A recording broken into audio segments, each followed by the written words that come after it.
maggagawa tayo ng chocolate pie. Mahilig ka ba sa minatamis na merienda? Tamang-tama ito para sa'yo.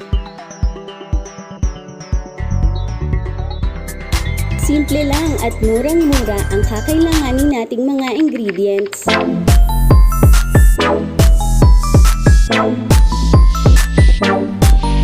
Ngayon, tanggalin natin yung gilid or yung matigas na part sa ating tasty or sliced bread.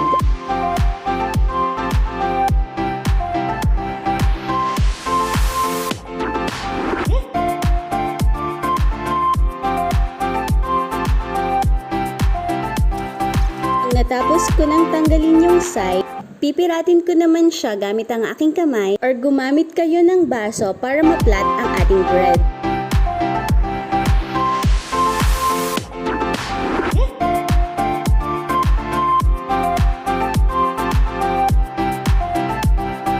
Ngayon, magbibit ako ng 2 eggs. Gagamitin natin siya sa breadcrumbs mamaya.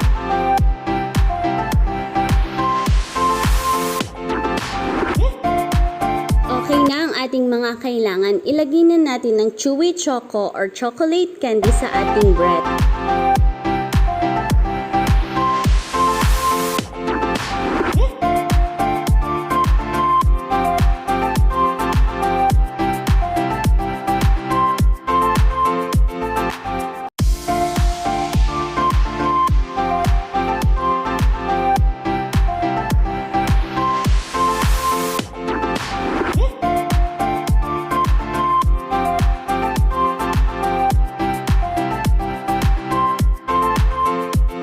Tapos ko nang ilagay ang ating chocolate sa ating bread.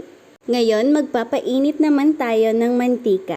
Ngayong mainit na ang mantika, ilagay na natin ang ating chocolate pie.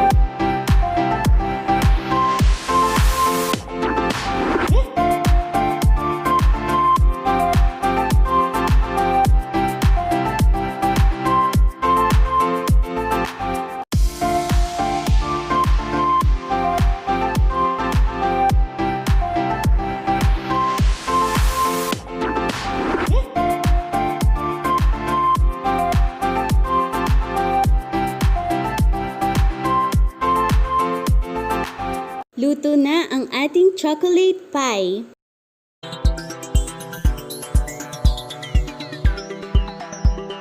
Sana nagustuhan niyo ang ating matamis na merienda ngayong araw. Huwag mo kalimutang mag-subscribe, like, at hit the notification below para updated ka sa susunod nating pagluluto. Maraming salamat!